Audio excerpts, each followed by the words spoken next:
Hello students, hope you are doing well.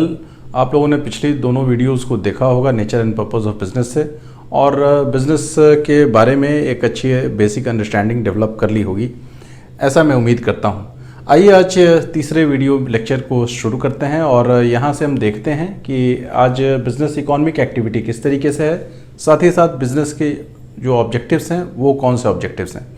इन दोनों ही चीज़ों को आज हम इस वीडियो लेक्चर में पढ़ने वाले हैं। Let us begin with the question that why business is an economic activity. Business is an economic activity due to these three factors which you can see over here.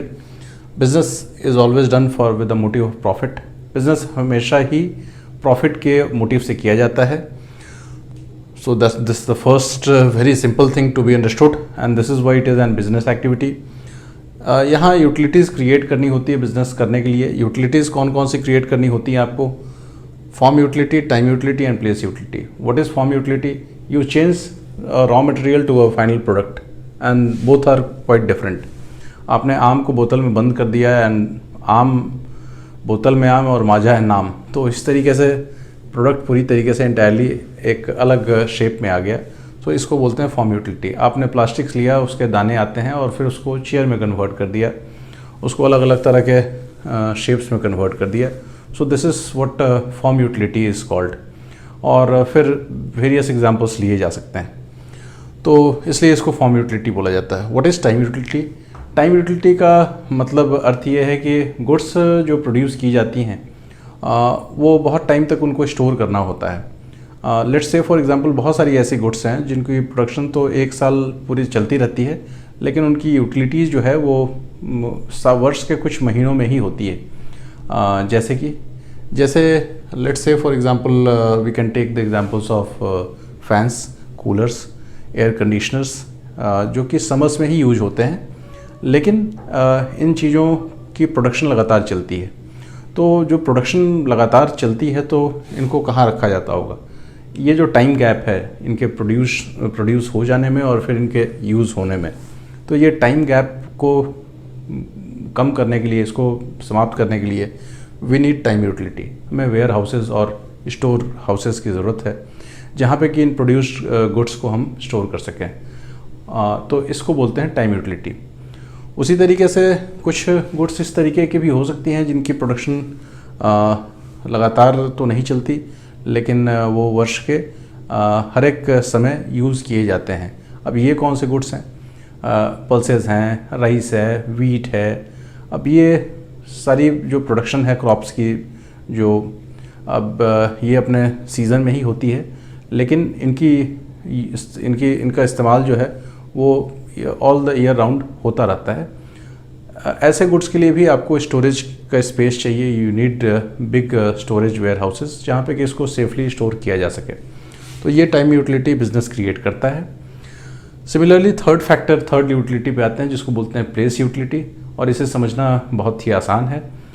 जहाँ पे चीज़ों की production हो रही है, ये चीज़ें वहीं इस्तेमाल नहीं की जाती, तो चीज़ें जहाँ इस्तेमाल की जाती हैं वहाँ तक वो कैसे भेजी जाएंगी?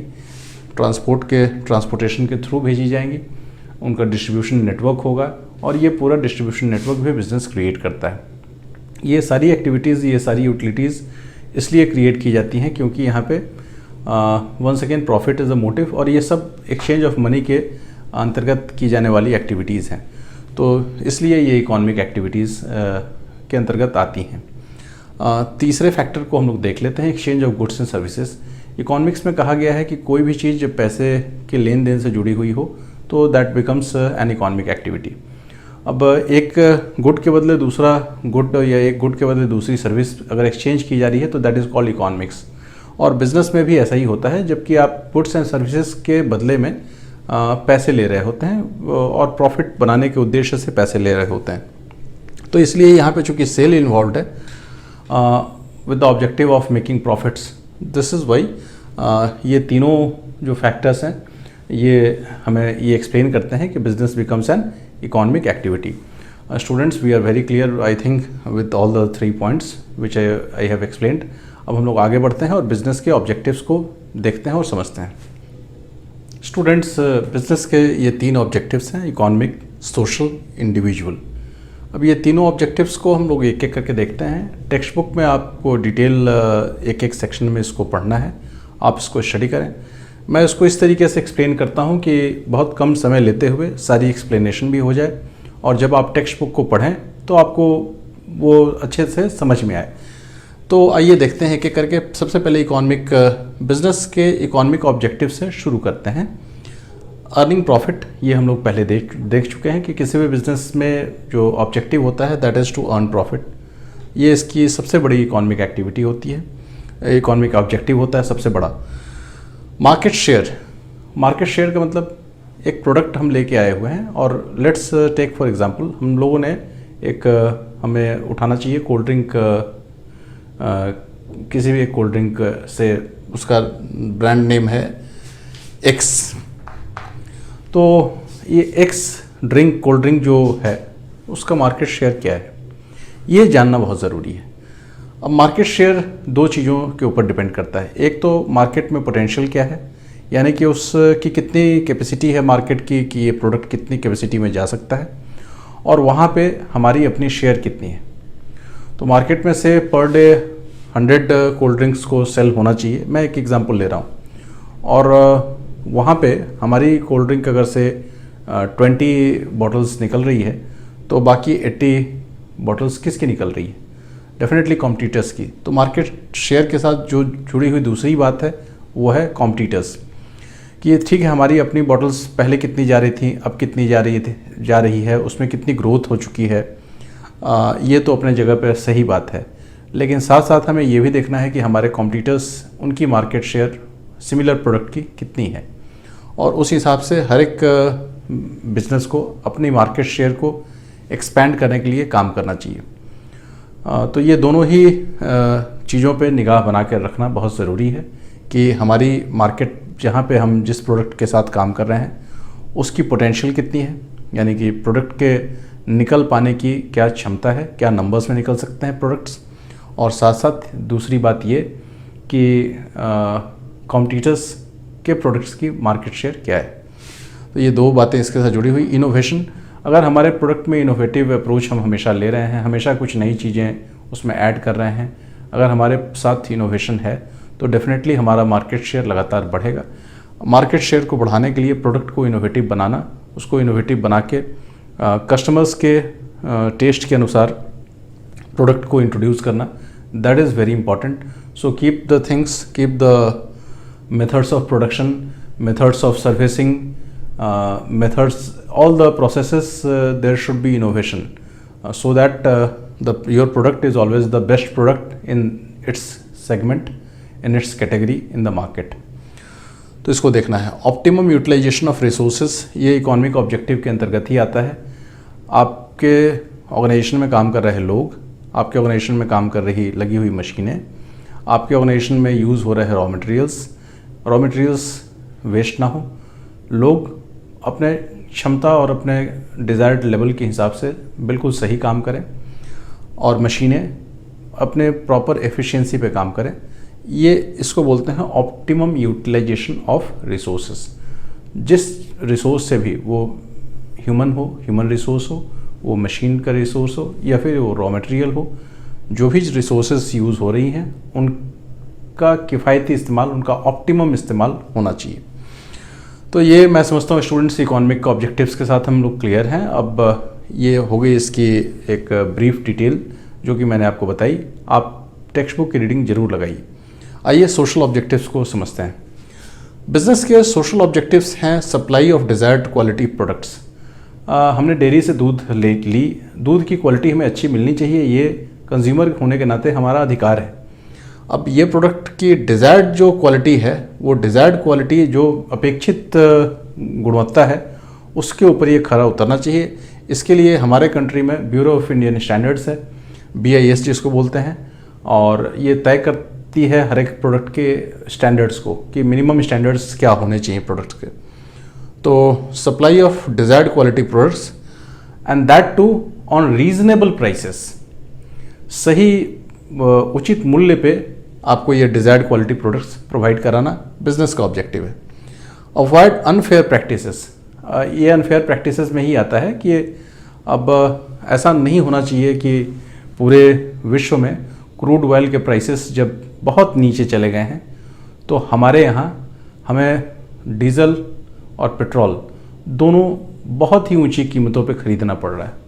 तो बीइंग द कंज्यूमर ये हमारा अधिकार है कि हमें जब पूरे विश्व में क्रूड ऑयल की प्राइसेस बहुत कम है, डिमांड बहुत कम है, तो वैसे में हमें बढ़ी हुई कीमतों पे अपने देश में डीजल और पेट्रोल क्यों दिया जा रहा है। तो ये एग्जाम्पल अभी सबसे रेलेवेंट है स्टूडेंट्स। तो और बिजनेस स्टडीज़ के स्टूडेंट होने के नाते जो रेलेवेंट इश्यूज़ हैं, जो हमारे देश के लिए ज़रूरी मुद्दे हैं, उसकी जानकारी रखना भी बहुत आवश्यक है। तो अवॉइडिंग अनफेयर प्रैक्टिसेस, कहीं ना कहीं ये अनफेयर हो रहा है, इट इज़ नॉट गुड जो हो रहा है। तो कंपनीज़ को बिज़नेस में सोशल ऑब्जेक्टिव ये होता है कि लोगों के वेलबींग के लिए, लोगों के वेलफेयर के लिए काम हो। और वेलफेयर से जुड़ी हुई दूसरी बात है जो सोसाइटी के वेलफेयर से जुड़ी हुई, वो है ये कि जहाँ कहीं पे बिज़नेस ऑपरेट हो रहा हो, जिस रीजन में, जिस स्टेट में ऑपरेट हो रहा हो, वहाँ पे एम्प्लॉयमेंट जनरेट हो, जो कि बहुत ज़रूरी है। और यहाँ आपको फिर एक बार मुझे बताना पड़ता है कि आज 22 मई को जो न्यूज़ आई है उस हिसाब से हमारे देश में लगभग 26 से 27% की अनएम्प्लॉयमेंट की रेट बताई गई है। और साथ ही साथ जीडीपी, जो आरबीआई गवर्नर ने कहा है कि जीडीपी हो सकता है कि 0 से नेगेटिव की तरफ चला जाए।